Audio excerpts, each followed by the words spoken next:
오늘 우리에게 주시는 하나님의 말씀은 창세기 1장 1절, 요한복음 17장 3절 말씀입니다. 말씀을 차례대로 봉독하겠습니다. 태초에 하나님이 천지를 창조하시니라. 아멘. 영생은 곧 유일하신 참 하나님과 그가 보내신 자 예수 그리스도를 아는 것이니이다. 아멘. 이 시간 김창현 담임 목사님께서 나오셔서 절망 곱하기 5, 희망 곱하기 하나라는 제목으로 하나님의 말씀을 전해 주시겠습니다. 다시 한번 주님의 은혜와 평강이 우리 모든 성도들에게 충만하기를 주님의 이름으로 축원합니다. 한 달간만 그렇게 인사하자 그랬죠. 자, 외모와 상관없이 사랑합니다. 좌우 앞에 계신 분들과 인사하겠습니다. 네, 외모와 상관. 오직 그래야만 사랑할 수 있는 사람이 있지요. 그죠? 네. 우리 주님의 사랑이 또 오늘 예배하는 모든 성도들에게 가득할 줄 믿습니다. 어떻게 하면 성경을 잘 읽을 수 있을까? 여기서 잘 읽는다라고 하는 표현은 그냥 뭐 이렇게 또박또박 발음 좋게 해서 읽는 걸 말씀드리는 건 아니고요. 그 의미를 어떻게 잘 끄집어낼 수 있을까? 이해할 수 있을까라고 하는 의미에서 성경을 어떻게 잘 읽을 수 있을까? 늘 제가 고민을 하고 생각을 하면서 제 나름대로 정리한 몇 가지가 있습니다. 먼저 첫 번째는 성경을 읽을 때에 성경을 우리가 어떻게 읽어야 되느냐? 다시는 말씀입니다만은 계시의 말씀으로 읽어야 됩니다. 계시라고 하는 단어를 우리가 잘못 이해할 수 있는데 계시라고 하는 단어가 어떤 미래에 일어날 일들을 얘기하는 차원으로 이해하시면 안 되고요. 계시는 드러낸다라는 의미가 훨씬 강합니다. 하나님은 늘 숨겨져 있는 존재 같으시잖아요. 그죠? 하나님은 여전히 우리 인간에게 하나님이 어떤 분이신지를 다 드러내지 않고 계시거든요. 그래서 하나님은 성경을 통해서 하나님이 어떤 분이신지를 바깥에 드러내시는 겁니다. 그래서 우리는 성경을 읽을 때에 하나님이 드러나는 것으로 읽어야 합니다. 그래서 성경을 잘 읽는 분들은 뭐냐면 성경을 읽은 다음에 하나님이 그런 분이시구나, 하나님 그런 분이셨어 라고 알게 되면 성경을 잘 읽고 계신 겁니다. 나머지는 사실 부차적인 겁니다. 부수적인 겁니다. 우리가 뭐 어떻게 사느냐, 어떤 일들을 해야 되느냐라고 하는 차원은 사실 그 이후의 문제이고요. 가장 중요한 것은 하나님이 어떤 분이신가, 그런 것을 하나님의 말씀의 계시로 읽는다라고 하는 의미라는 것을 기억하셨으면 좋겠습니다. 두 번째는 말씀의 형식에 맞게 읽는 것이 필요합니다. 말씀의 형식에 맞게 읽는다. 제가 구독하는 창작과 비평이라고 하는 책이 있는데요. 이 책은 봄, 여름, 가을, 겨울 계절에 한 번씩 나오는 책입니다. 이 책에는 나올 때마다 큰 주제들이 하나씩 허락되어지는데 그 주제 속에서 다양한 글들이 등장을 합니다. 소설도 있고요, 논평도 있고요, 시도 있고요, 에세이도 있고 대담 형식의 글들도 있습니다. 그러면 그 책을 읽을 때 우리는 어떻게 읽어야 되냐면 소설을 읽을 때는 소설책 읽듯이 읽어야 되고, 시를 읽을 때는 시를 읽듯이 읽어야 되고, 논평을 읽을 때는 논평을 읽듯이 읽어야 되는 겁니다. 성경 역시 하나님으로부터 감동을 받은 사람들, 하나님에게 관심을 가지고 있었던 이들을 하나님이 사용하셔서 성경이라는 것을 쓰게 하셨거든요. 그런데 성경 안에도 우리가 잘 아는 것처럼 다양한 형식의 글들이 있습니다. 역사적인 글들이 있고요, 지혜의 글도 있고 시의 글도 있고 편지도 있잖아요. 그러면 거기에 맞게 읽어야 되는 겁니다. 요즘은 뭐 그런 낭만이 별로 없습니다만 옛날에 청춘 남녀들이 연애할 때에 주로 사랑의 마음을 전달했던 것 중에 하나가 뭐냐면 연애 편지라는 것이 있었습니다. 좀 써보셨나요? 하도 까마득해서, 그죠? 연애 편지라는 게 있었습니다. 어떤 남녀 청년들이 서로 이제 사랑을 나누기 위해서 어떤 그 편지를 주고받는 일이 있었습니다. 시적 감수성이 풍부한 어떤 남자 청년이 정말 사랑하는 마음을 담아가지고 시적 표현을 가지고 멋진 편지를 아름답게 써서 사랑하는 여인에게 보냈습니다. 뭘 기대할까요? 답장을 기다리고 있습니다. 한참 기다렸는데 답장이 딱 온 거예요. 얼마나 기다렸겠어요.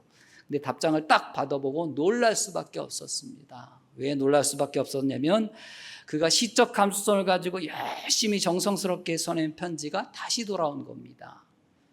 근데 어떻게 돌아왔냐면 거기에 수많은 교정부호가 다 써 있는 겁니다. 야, 요거는 요래서 잘못됐고, 요거는 표현이 맞지 않고, 요건 빼야 되고, 요거는. 자, 편지를 보냈는데 그 여자는 뭐처럼 읽은 거예요? 논문처럼 읽은 거예요. 자, 둘의 관계가 계속 이어졌을까요? 깨졌을까요? 깨졌지 않았을까요? 뭐 그건 그냥 상상에 맡기겠습니다. 어떻게 읽어야 돼요? 그 장르에 맞게 우리는 읽어야 되는 거지요. 그게 필요한 자세입니다. 세 번째로는 어떻게 읽어야 되냐면 살아있는 말씀으로 읽어야 합니다. 우리가 잘 아는 말씀처럼 성경 말씀은 여전히 살아서 우리 가운데 역사하는 줄 믿습니다. 그런데 문제가 있습니다. 어떤 문제가 있냐면 우리가 살아있는 말씀으로 성경을 대하지 않는다라고 하는 문제입니다. 살아있는 것의 특징이 무엇이냐면 움직이는 거지요. 그러면 성경 말씀을 살아있는 말씀으로 읽었으면 우리는 어떻게 해야 되냐면 마음이 움직이든지 우리 영혼이 움직이든지, 그죠? 육신이 움직이든지 어떻게 해야 되는 거예요?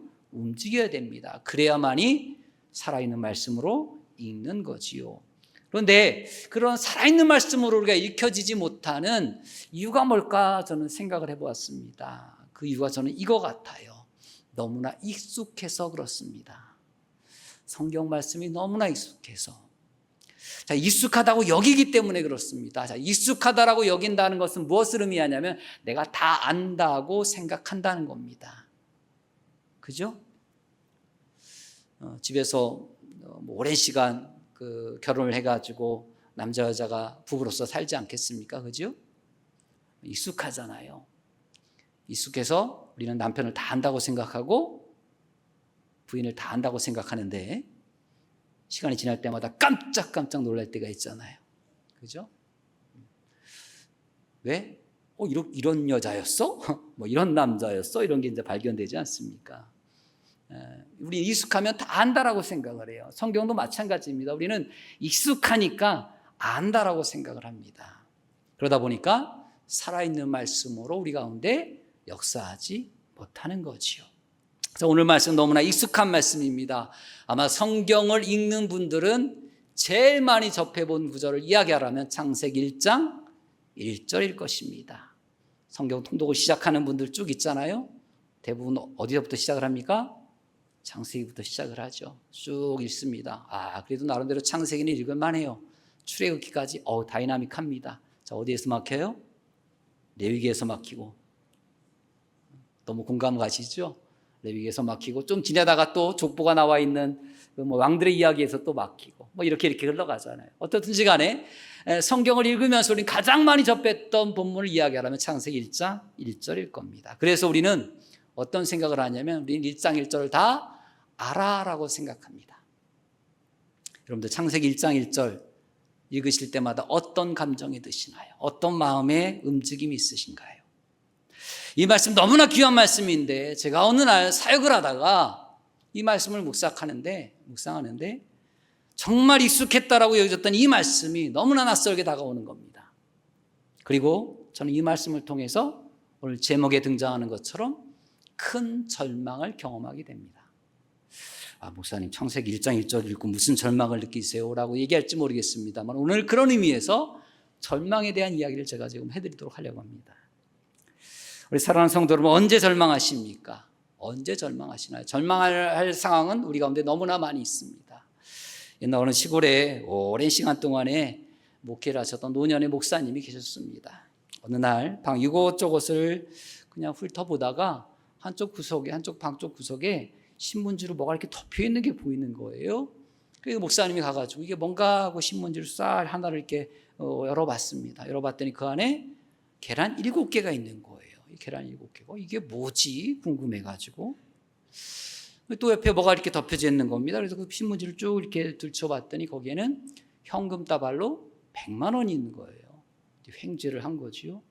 이게 도대체 뭘까 너무나 궁금한 겁니다. 그런 차에 사모님이 들어오셨어요. 그 사모한테 물어봤죠. 여보 이게 뭐야? 그랬더니 물어봤더니 사모님이 얘기하는 겁니다. 뭐긴 뭐야. 당신이 설교할 때 죽 쓸 때마다 모아놓은 계란이지. 이렇게 얘기를 한 거예요. 계란이 몇 개예요? 7개. 자, 40년 정도 목회하셨어요. 7번 정도만 죽었었으면 괜찮은 거예요? 안 괜찮은 거예요? 괜찮은 거죠. 제가 생각할 때 무지하게 괜찮은 겁니다. 그래서 너무 희망에 막 벅차올랐어요. 너무 좋아가지고, 야, 그래? 웃으면서.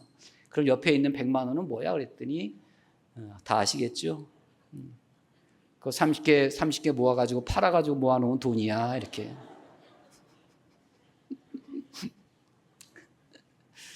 자, 순간의 희망이 갑자기 뭐로 바뀌어요? 절망으로 바뀐 거지요. 희망과 절망 사이는 어쩌면 짧은 전환점 하나일지도 모릅니다. 희망과 절망의 사이에는 뭔가 전환점이 있는 것 같아요.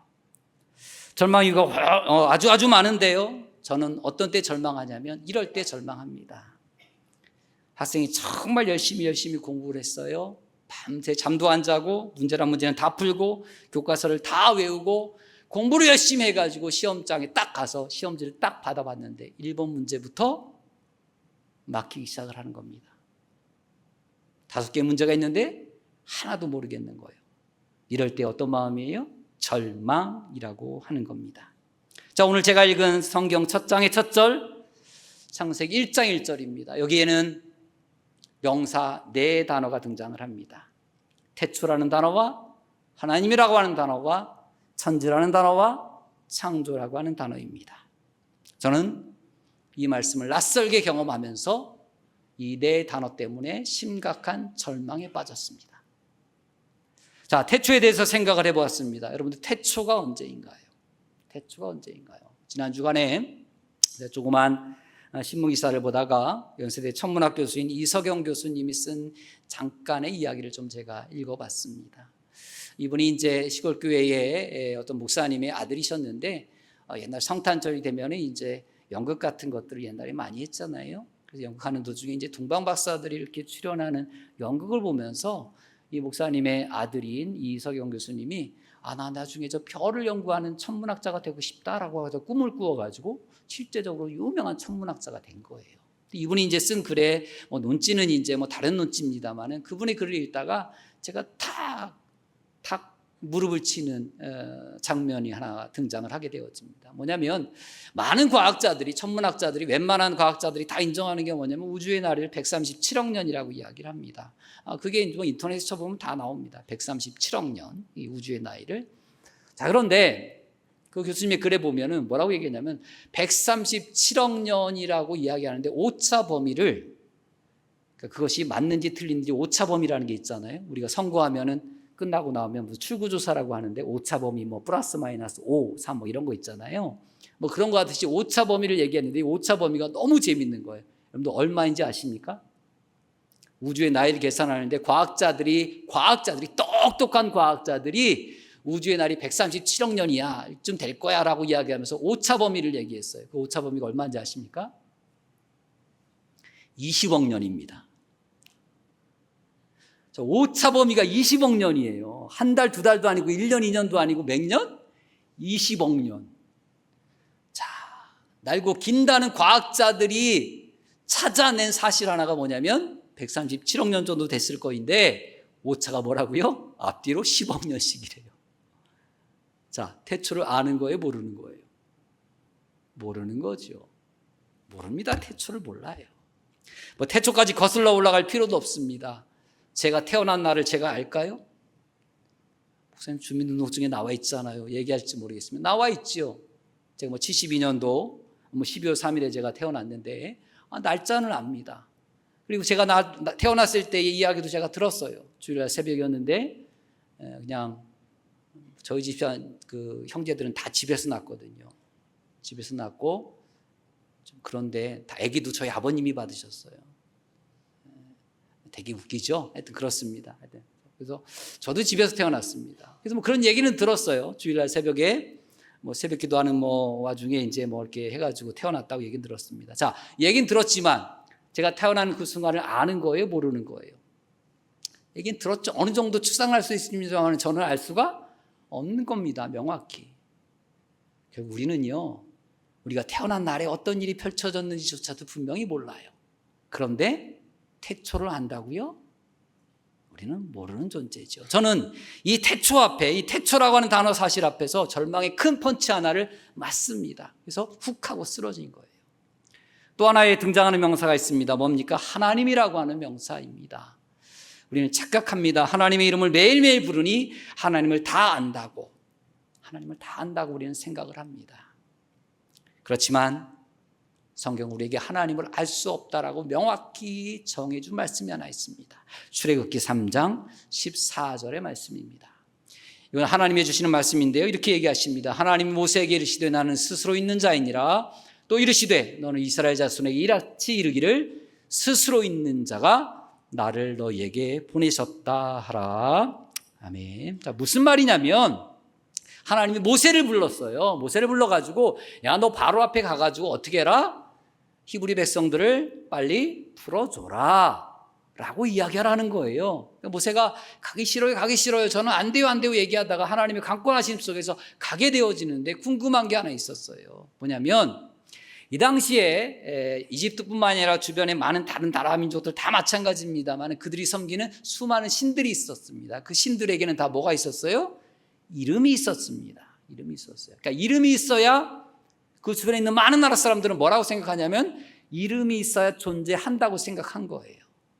그러니까 모세 입장에서 가서 야, 우리의 신이 빨리 보내라고 하더라 라고 얘기할 때에 어떻게 해야 돼요? 그 신의 이름을 이야기를 해야 되잖아요. 그래서 바로가 와가지고 야, 네가 믿는 신이 누군데? 이름이 뭔데? 라고 물어보면 어떻게 해야 되느냐라는 궁금증이 있는 거예요. 그래서 하나님 앞에 물어보는 거예요. 하나님 바로 앞에 갔는데 하나님 네가 믿는 신이 뭐라고 물어보면 제가 뭐라고 대답할까요? 왜냐하면 이 당시에 이스라엘 백성들이 믿는 신이라고 하는 그 하나님이라고 하는 신은 실질적으로 규정되어 있는 이름이 공식적으로 있던 시대가 아니거든요. 이름이 없어요라고 얘기하면 뭐라고 얘기하는 거예요? 야, 그게 무슨 신이야? 라고 바로가 반응하니까 그걸 예상했으니까 모세가 뭐라고 얘기한 거예요? 뭐라고 가서 얘기할까요? 라고 물어요. 그랬더니 하나님 뭐라고 얘기를 해요? 이렇게 대답하신 거예요. 나는 스스로 있는 자라고 이야기하신 거예요. 이름을 얘기한 게 아니라 뭐라고요? 스스로 있는 자라고 이야기한 겁니다. 스스로 있는 자라고. 자, 스스로 있다라고 하는 것은 이름이 있다는 거예요? 없다는 거예요? 아리까리하지요. 이름이 없는 거죠. 하나님이라는 이름이 있잖아요. 우리는 그것을 그런 성경에 등장하는 하나님이라고 하는 이름으로 호칭할 뿐이지 우리가 규정할 수 있는 이름은 아니잖아요. 다시 말하면 우리는 하나님이라고 하는 분 자체를 알 수가 없습니다. 왜? 스스로 존재하는 분을 스스로 존재하지 않는 저와 우리 성도들이 완벽히 알 수 있습니까? 없습니까? 없습니다. 목사로서 큰 위로가 되는 순간들이 몇 번 있는데요. 큰 위로 중에 하나가 뭐냐면 목사로서의 위로입니다. 이런 경우에요. 정말 제가 생각할 때 대단한 수준의 목사님, 대단히 큰 교회 목사님, 대단히 영성으로도 깊은 목사님, 책도 많이 쓰시고 설교도 잘하시는 그런 어떤 선배 목사님이 계신데 그 목사님이 제가 갖고 있는 고민과 걱정, 제가 갖고 있는 문제들 속에서 수많은 고민을 하고 있다 그러면 저는 큰 위로를 받습니다. 좀 나쁜 건가요? 그런 것 같지는 않죠. 그런 것 같지는 않죠. 제가 한 번도 만나지는 못했습니다만은 좋아하는 목사님 한 분이 계십니다. 저는 그분을 주로 책을 통해서 만나게 되어지는데 그분이 얼마 전에 은퇴를 앞두고 조그만 책을 하나 쓰셨어요. 그 책을 썼는데 그 책의 서문을 읽다가 제가 너무나 감동을 한 겁니다. 너무나 감격을 받은 거예요. 위로가 된 거예요. 뭐라고 고백을 하셨냐면 이렇게 고백을 하셨어요. 내가 20대 이후로 목회자로 살았지만 단 한 번도 하나님에 대해서 확연하게 안다고 생각을 해본 적이 없다. 거의 50년의 시간을 목회하셨고 수많은 책을 쓰셨고 수많은 방송에 출연을 하셨고 수많은 글들을 써내셨고 수많은 설교를 하셨음에도 불구하고 마지막 은퇴하시는 시점에서 뭐라고 고백을 하셨냐면 내가 하나님을 확연하게 안다고 생각해 본 적이 한 번도 없다라고 단 한 번도 없다라고 고백하는 거죠. 그분이 정말 몰라서일까요? 많이 아는데 정말 많은 부분들을 알고 경험했음에도 불구하고 하나님이라고 하는 존재 자체는 스스로 존재하시는 분을 우리는 다 알 수가 없다라는 진지한 고백이었습니다. 제가 너무나 큰 위로가 되었어요. 저도 끊임없이 성경을 보고 기도하고 말씀을 나누고 선포를 하면서 하나님이 어떤 분이신지를 알아가면 알아갈수록 뭐가 더 크냐면 알 수 없는 하나님이 더 크게 다가오더라는 거예요. 하나님이라는 단어 하나 속에서 저는 또 하나의 절망을 경험합니다.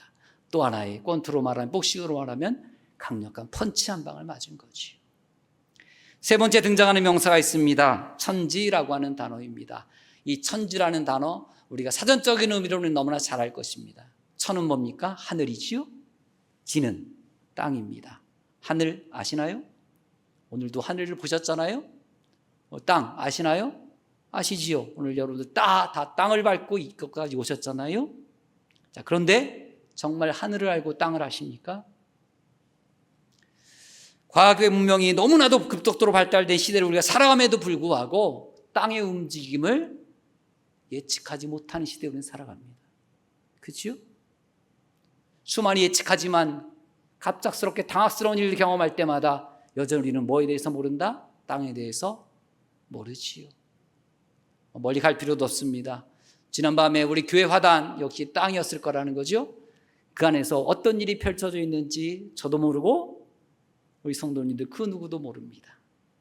하늘 역시 마찬가지입니다. 우리는 땅과 하늘을 모르는 존재입니다. 또 하나의 절망이 지역구리를 강타한 거지요. 네 번째 등장하는 단어가 있습니다. 무엇입니까? 창조라고 하는 단어입니다. 우리 늘 사회에서 창조라는 단어를 많이 사용하는데 사실 그 창조의 본래 의미를 아는 이들이 그다지 많지 않습니다. 특히 욥기서를 보면 그걸 명확히 얘기해 주고 있습니다. 욥이라고 하는 인물이 자기가 지금 직면하고 있는 상황을 도무지 해석할 수가 없는 거예요. 그 주변에 있는 친구들이 와서 아무리 그들이 생각하고 있는 지식을 다 동원해서 해석하더라도 도무지 풀어낼 수 없는 거예요. 자기의 문제를. 그래서 하나님 앞에 계속 토로하죠. 도대체 왜 이렇게 된 거냐. 그랬더니 마지막 욥기서의 38장 이후에 가게 되어지면 하나님이 욥에게 계속 질문을 던지십니다. 우리 잘 아실 겁니다. 한번 볼까요? 38장 4절에 보면 하나님이 욥에게 이렇게 질문하셔요. 내가 땅에 기초를 놓을 때 너 어디 있었니? 내가 깨달아 알았거든. 어떻게 해라? 말해봐라. 무슨 얘기예요? 내가 창조할 때 너 어디 있었어? 너 알면 한번 말해봐. 이 질문이거든요. 그 위에 또 질문을 하십니다. 38장 5절입니다. 누가 그것의 도량법을 정하였는지, 누가 그 줄을 그것의 위에 띄웠는지 내가 아느냐라고 물어요. 자, 창조의 사건입니다. 자, 그 다음에요. 계속해서 38장 39장에 가면 하나님이 모세에게 계속 물어요. 뭐라고? 너 그거 아니? 양의 어떤 양이 그 새끼를 날 때 시점을 아니? 시기를 아니? 그 안에서 벌어지는 일들을 아니? 계속 물어요.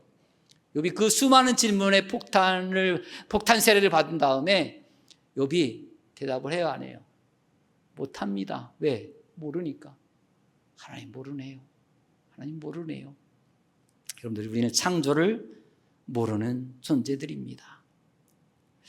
저는 이 창조라고 하는 단어를 모르는 그 순간을 직면하면서 절망의 네 번째 펀치를 맞은 거예요. 복식으로 따지면 원투 스트레이트 지금 한 몇 방을 맞은 겁니다. 이제 휘청휘청 되는 거예요. 휘청휘청 되는 거예요. 자, 마지막 결정적인 절망의 펀치를 제가 하나 맞게 됩니다. 자, 네 가지 단어가 등장했습니다만은 곰곰이 생각해 봤어요. 자, 지금까지 그러면 나는 어떻게 살아왔느냐라는 걸 돌아봤더니 마지막 절망은 이거였습니다. 내가 무엇인지를 모르고 있다라는 사실조차도 모르고 살았구나. 이해되십니까? 내가 무엇인가를 모르고 있다라는 사실조차도 모르면서 세상 앞에 참 교만하게 살았구나. 절망의 마지막 펀치를 맞은 겁니다. 세상이 절망으로 거침없이 내달리는 이유가 뭘까 생각해 보면 많은 사람들이 착각합니다. 다 안다고. 다 안다고. 그러나 창세기 1장 1절은 우리에게 5번의 절망의 펀치를 알려주고 있는 겁니다. 너는 이것도 모르지, 이것도 모르지, 이것도 모른다고. 성경은 처음부터 우리를 절망 속에 몰아넣고 패배자처럼 살아가도록 하는 것처럼 보일지 모르겠습니다. 그러나 하나님은 우리를 그런 절망의 끝 가운데 몰아가지만 새로운 희망의 길을 하나 열어놓으셨습니다. 그것이 우리가 두 번째 말씀으로 읽은 요한복음 17장 3절의 말씀입니다. 다 같이 한번 읽어보도록 하겠습니다. 영생은 유일하신 참 하나님과 그의 아들 예수 그리스도를 아는 것이다. 아멘. 영생을 다르게 얘기하자면 희망입니다. 절망 속에 빠질 수밖에 없는 우리들이지만 하나님은 우리에게 어떤 길을 열어주셨어요? 희망의 길을 열어준 줄 믿으시기 바랍니다. 우리를 빛의 자리로 이끄시는 것, 그것이 희망의 내용인데 그 내용을 이렇게 이야기합니다. 유일하신 참 하나님과 그가 보내신 자 예수 그리스도를 아는 것, 그것이 희망이라고 이야기합니다. 참 생명, 영생은 무엇인가? 유일하신 참 하나님을 아는 것입니다. 유일하다는 것은 하나밖에 없다는 뜻이고요. 물론 유일한 것은 많습니다. 저나 우리 성도들도 다 유일한 존재이지요. 자, 그런데 그 유일한 것 다음에 등장하는 단어 하나가 있습니다. 참이라고 하는 단어입니다.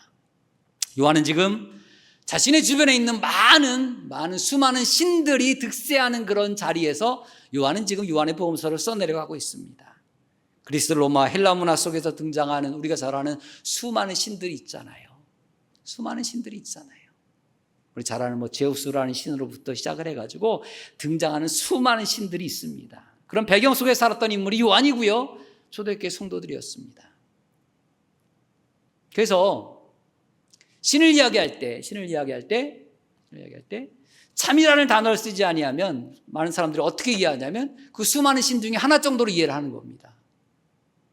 우리 잘 아는 대로 힌두교들이 믿는 그 신이 있잖아요. 제가 아는 후배가 네팔에 가서 선교 활동을 하고 있는데 처음에 가서 선교 활동을 하는데 너무 힘들었다는 거예요. 왜 힘들었어?를 물어봤더니 다른 게 힘든 게 아니라 자, 힌두교 신, 특히 네팔에는 신이 몇 개가 있냐면 3억 3천만 개가 있습니다. 3억 3천만 개. 이해가십니까? 3억 3천만 개의 신이. 그러니까 이름만 붙이면 다 신이에요. 다 신이에요.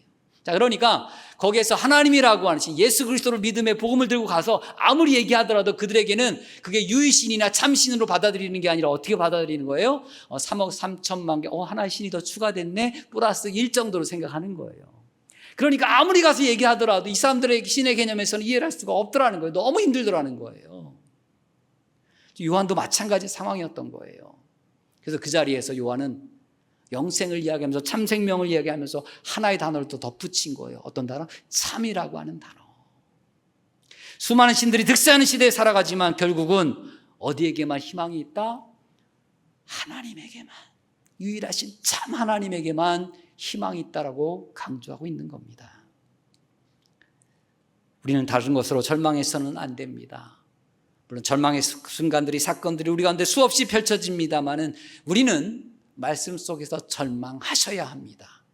말씀을 읽으시면서 우리 인간에 대해서 절망하셔야 합니다.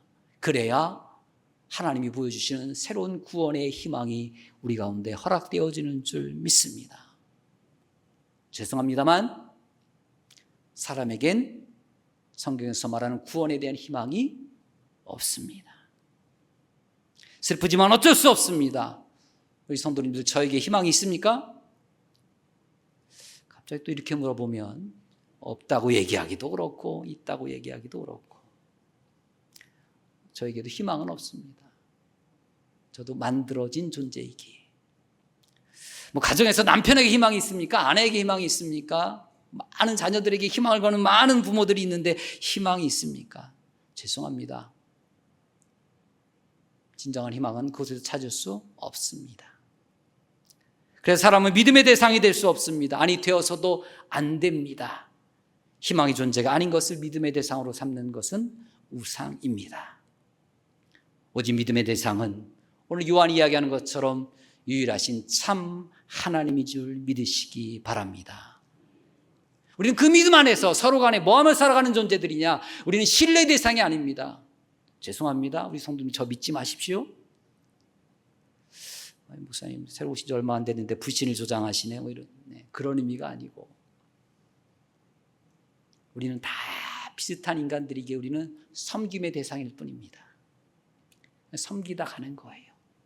믿음의 대상은 오로지 하나님밖에 없는 줄 믿으시기 바랍니다. 희망이 단 하나 거기에 있기 때문에. 저는 진지하게 고백합니다. 저는 우리 성도들을 기대하는 것이 아니라 우리 성도들을 통해 일하실 하나님을 기대합니다. 저는 우리 교회 자체를 기대하지 아니하고 우리 교회를 통해서 역사하실 하나님만을 기대합니다. 그리고 저는 신뢰합니다. 제 진지한 고백입니다. 제가 제목을 절망 곱하기 5으로 이야기했어요. 하나하나의 단어를 들을 때마다 절망으로 흘러가는데 그냥 하나하나가 아니라 이 절망이 더 배로 다가오면서 저를 완전히 굴복시켰어요. 그런데 단 하나의 희망이 저를 그 자리에서 끌어올렸어요. 그게 요한복음 17장 3절의 말씀입니다. 희망은 단 하나입니다. 유일합니다. 그렇지만 그 단 하나이지만 그 힘은 파격력이 큽니다. 부족하지 않습니다. 하나님의 능력이, 희망의 능력이 우리 각자의 삶을 채우고 교회를 채우고 우리 세계 우주 만물을 넉넉하게 채울 수 있기 때문입니다. 하나님께만 관심을 두는 성도들 되기를 주님의 이름으로 축원합니다. 그렇죠? 아는 것이라고 했다면 알기 위해서 우리는 뭘 해야 돼요? 관심을 가져야지요. 예수 그리스도가 누구신가? 하나님이 누구신가에 대한 관심을 가지고 우리는 신앙생활을 하는 겁니다. 교회 생활을 열심히 하는 사람들이 빠질 수 있는 함정 하나가 있습니다. 그게 뭐냐면 열심히 일을 하는 나에게 관심을 갖는 자들이 있을 수 있어요. 우리 신앙이 열심이든 우리들의 모든 열심의 모든 과정은 단 하나로 규칙되어야 되고 결론을 내어줘야 됩니다. 바로 하나님이어야 합니다. 저는 어느 날 문득 충격적으로 다가온 이 2절의 말씀, 너무나 다 아는 것처럼 생각했더니 창세기 1장 1절의 말씀을 절망의 말씀으로 제가 받아들이게 되어지고, 그리고 10장 3절의 말씀을 그 절망 속에서 일으키는 하나의 희망의 말씀으로 받아들이면서 제가 이 2가지 말씀을 내 평생의 목회의 신앙의 과정의 포인트로 삼겠다라는 말씀으로 제가 갖기 시작을 했어요. 그래서 제가 성경 하나를 갖고 왔는데 이게 제가 신학교 때부터 보았던 성경입니다. 근데 이제 오래되다 보니까 이렇게 겉에 표지가 헤어지잖아요. 그래서 이거를 제본을 어떤 업체에다 제본을 맡기면서 그 앞에다가 그 2가지 말씀을 넣어달라고 요청을 했어요. 창세기 1장 1절을 넣어주고 요한복음 17장 3절을 좀 넣어줘라 부탁을 했어요. 그렇게 딱 넣어줬어요. 그래서 창세기 1장 1절은 저에게는 인간의 한계, 절망을 느끼게 하는 말씀. 그러나 그 절망에서 새로운 희망길을 열어주신 또 하나의 말씀. 이 2가지 말씀을 내가 붙들고 평생 하나님께만 관심 갖고 예수 그리스도에게만 관심 갖는 삶을 살겠다라는 목표를 세우면서 이 성경책을 제가 제본을 했습니다. 자, 그런 다음에 그런 와중에 이제 어떻게 시를 읽다가 놀라운 시를 하나 발견을 한 거예요. 근데 제가 이 낯선 상황을 딱 경험했던 마음의 순간들과 유사한 그런 내용을 전해주는 시가 하나 있더라고요. 그래서 이 제작하는 분한테 그 뒤에다가 이 시 하나를 좀 넣어주세요라고 제가 했어요. 그래서 우리 아마 주보에 다 실렸을 겁니다. 중간에 보면 공동체 기도 제목란에 당신의 말이 들리기 시작했다라고 하는 제목의 시인입니다. 김용원 시인이 쓴 시인데요. 제가 이 두 말씀을 정말 새롭게 딱 받아들이는 그 순간을 저는 하나님의 말씀이 들리는 순간으로 제가 받아들였어요. 그래서 물론 시인은 다른 맥락에서 이 시를 썼겠습니다만 저는 이 시를 늘 읽으면서 하나님을 들려주시는 하나님의 말씀으로 제가 받아들였습니다. 제 목소리가 별로 낭낭하진 않지만 제 목소리를 제가 읽어드리도록 하겠습니다. 당신의 말이 들리기 시작했다. 시인 김용원. 당신은 늘 나에게 와서 무언가를 중얼거렸다. 나는 그 말이 무엇이며 당신은 누구인지, 당신이 왜 그러는지 알고 싶지도 않았다. 그러나 어느 날 당신의 말이 들리기 시작했다. 몸짓을 지어 보이는 당신이 보이기 시작했다. 당신이 내게 와서 살며시 건네는 말들은 내 가슴에 들어와 잔잔한 파도가 되었다. 그동안 나와 당신 사이를 가로막고 있었던 무관심의 세월을 이제는 잊으며 살고 싶다. 사람이 하는 말을 제대로 알아듣기만 해도 세상은 이렇게도 쉽고도 평안한 것인데 사람들은 그 많은 세월 동안 귀를 틀어막고 자기 말만 하다가 하루를 서둘러 마쳤다. 하나님이 하는 말이 이제야 들리기 시작했다. 나는 걸어가 하나님과 한 점이 되고 싶다. 숨 쉬는 날 동안 하나님과 동행이 되고 싶다. 사람들은 절망하지 않으려고 애를 씁니다. 사람들에게 희망을 걸고 사람들이 만들어낸 많은 것들에 희망을 겁니다. 그러나 성경은 첫 장 첫 절부터 우리가 누구인지를 분명하고 정확하게 말씀해 주고 계십니다. 우리 힘으로, 우리들의 지혜로, 우리가 가진 그 무엇으로도 나조차도 알 수 없는 존재라는 사실을, 스스로 절망해서 일어날 수 없는 존재라는 사실을 알려주십니다. 그렇지만 하나님은 그 자리에 우리를 방치해 놓지 않으셨습니다. 유일하고 강력하며 누구도 따라올 수 없는, 흉내조차도 낼 수 없는 희망의 길을 열어주신 줄 믿습니다. 우리는 하나님만을 희망합니다. 우리는 그분이 보내신 예수 그리스도만을 희망합니다. 희망의 시작과 마침이 되시는 그분에게만 관심 갖는 저와 우리 모든 성도들과 교회 되기를 축복합니다. 그 관심이 하나님을 바로 알게 할 것이며 결국 영생의 삶을 우리 가운데 허락하실 겁니다. 하나님만을 희망합시다. 기도하겠습니다. 주님, 절망하지 않는 우리를 불쌍히 여겨주옵소서. 인간이 이루어놓은 화려한 문명에 매료되어 파멸로 향하는지도 모른 채 자화자찬하며 내리막길로 내달리는 무지한 우리를 용서하여 주옵소서. 성경 첫 장의 첫 절은 명확하고 분명한 하나님에 대한 정의이며 인간에 대한 정의입니다. 이 말씀에 비추어 절망하게 하심을 감사합니다. 태초도 모르고 하나님도 우리는 모르고 하늘도 땅도 창조가 무엇인지도 모르며 살아가면서도 세상 이치를 다하는 양 의시되었던 우리를 용서하여 주옵소서. 수없이 평가하고 판단하고 정죄했던 우리에게 자비를 베풀어 주옵소서. 절망할 수밖에 없는 우리들을 위해 희망의 빛으로 우리 가운데 사랑하는 독생자 예수 그리스도를 보내주셨습니다. 주님의 사역, 주님의 말씀, 주님의 행동 하나하나를 통해서 우리 속의 겉과 속을 적나라하게 보여주신 주님을 찬양합니다. 이제 우리는 비로소 절망 속에서 희망을 보는 자들이 되었습니다. 이 희망이 바로 영생입니다. 참 생명입니다. 참 자유입니다. 참된 안식과 평안입니다. 그 놀라운 비밀을 보게 하시고 듣게 하시고 그 비밀하게 거하게 하심을 감사드립니다. 하나님만을 희망하며 하나님만을 신뢰합니다.